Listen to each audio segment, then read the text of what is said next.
Halo semuanya, kembali lagi bersama saya di channel Imanime Celebes, sebuah channel yang akan membahas tentang semua hal unik yang ada di Sulawesi Selatan dan masih banyak lagi.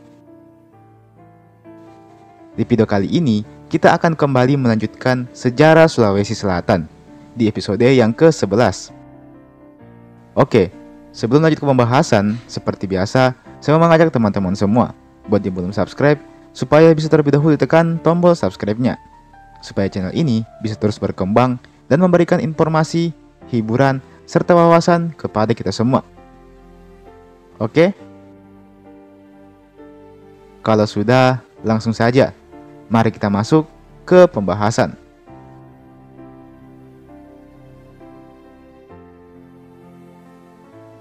Masa kepemimpinan Sultan Alauddin dan Karaeng Mato Aya bisa dibilang adalah salah satu masa-masa terbaik sepanjang sejarah kerajaan Gotalo.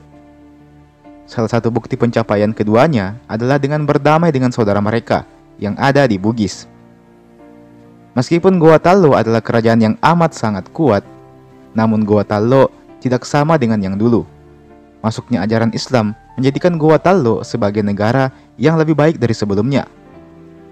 Jika sebelumnya Goa selalu meminta upeti kepada negara yang dia taklukkan, kini Goa tidak lagi melakukan hal itu.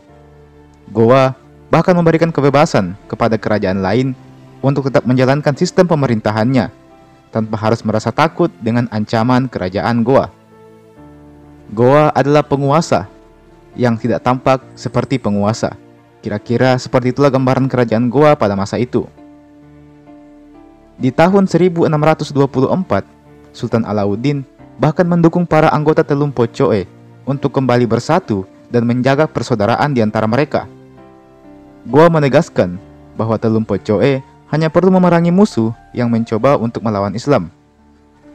Selain daripada itu, biarlah Goa yang mengatasi semuanya, termasuk ancaman dari kerajaan luar Sulawesi. Alhasil, baik Goa dan Telum Pocoe pun pada akhirnya menyepakati kerjasama itu. Telum Pocoe akan mengurusi masalah di dalam Sulawesi, sedangkan Gotalo akan menyanggupi segala urusan di luar Sulawesi. Sebuah kerjasama yang memang agak sulit untuk dipercayai. Dan nyatanya memang seperti itu. Meskipun Telum Pocoe setuju untuk bekerja sama dengan Goa, namun Telum Pocoe, utamanya Bone dan Sopeng, masihlah menyimpan ambisi yang kuat untuk menaklukkan Goa suatu saat nanti. Hanya saja untuk saat ini, mereka nampak sedang berpura-pura untuk mengikuti aturan main Gotalo. Di satu sisi, Gotalo merasa lebih tenang apabila saudara Bugisnya ini bisa ditenangkan dengan iming-iming kerjasama. Pada akhirnya, Goa menganggap bahwa hubungan kerjasama dengan negara luar jauh lebih menguntungkan, dan mereka ingin fokus ke hal itu, ketimbang harus mengurusi tetangga Bugisnya yang kadang sukar untuk didiamkan. Pada akhirnya, suatu era keemasan akan segera berakhir dan berganti dengan era baru yang penuh dengan tanda tanya. Apakah bisa mengulang kejayaan era lama atau malah sebaliknya? Di tahun 1636, Karaeng Mato Aya menghembuskan napas terakhirnya. Beliau telah dipanggil oleh Yang Maha Kuasa. Tak ayal, hal ini menjadikan kerajaan Gotalo diselimuti duka cita yang mendalam.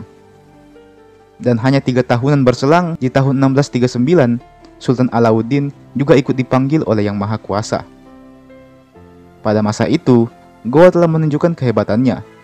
Goa telah menaklukkan seluruh kerajaan di Sulawesi. Bisa dibilang, Goa sudah menjadi satu negara yang amat sangat kuat dari segi militer dan ekonomi.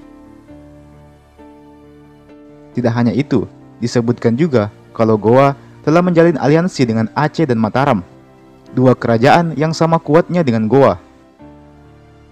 Kemudian, masa pun berganti. Gotalo nyatanya semakin mendominasi. Kerajaan Gotalo mendapatkan sepasang pemimpin baru, yakni Karaeng Goa I Manuntungi Sultan Malikus Said dan Karaeng Talo Pati Ngaloang. Sultan Malikus Said digambarkan sebagai sosok yang sama luar biasanya dengan para pendahulunya.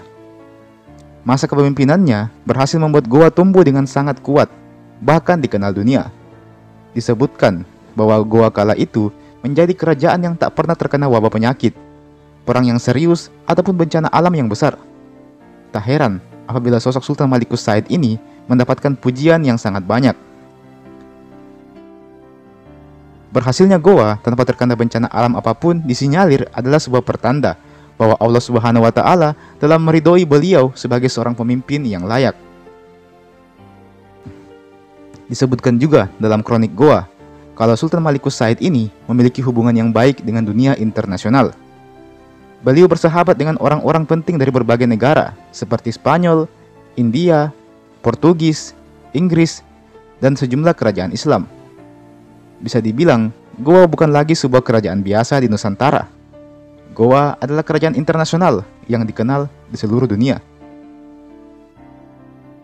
Meski begitu, penulis kronik ini juga mengomentari tentang stigma yang terdapat di Goa kala itu, di mana masih ada beberapa kelompok yang membanding-bandingkan kehebatan Raja Goa sebelumnya, Sultan Alauddin, dengan Sultan Malikus Said.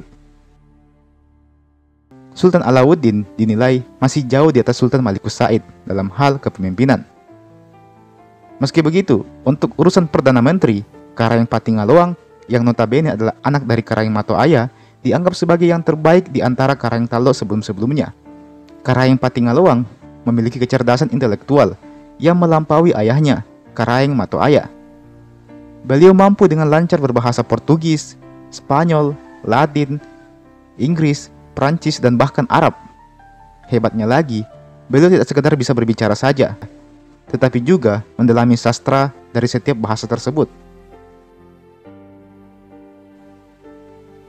Hal ini makin ditegaskan oleh Alexander de Rhodes, seorang Jesuit yang kala itu berkunjung ke Makassar. Dia menegaskan bahwa Karayeng Pattingaloang adalah seorang yang bijak dan rasional. Dia telah menguasai sejarah dari raja-raja di Eropa. Dia selalu membawa banyak buku dari negara-negara yang dia kunjungi. Namun, bidang yang paling dia kuasai adalah matematika. Dia adalah seseorang yang sangat tertarik dengan semua bidang ilmu pengetahuan. Tak ayal, siang dan malam waktunya banyak dihabiskan untuk mempelajari itu semua. Ketika dia berbicara, maka suaranya akan terdengar seperti suara orang Portugis asli. Dan dia sangat pandai berbicara dalam bahasa asing. Karayeng Pattingaloang bahkan punya perpustakaannya sendiri.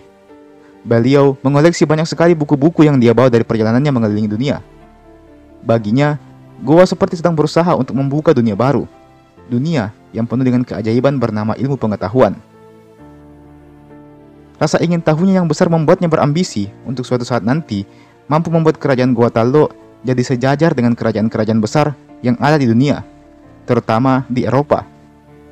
Olehnya itu, untuk mencapai tujuan tersebut, maka Goa harus mampu mengatasi permasalahan yang ada di sekitar wilayahnya. Di mana lagi kalau bukan di Sulawesi Selatan.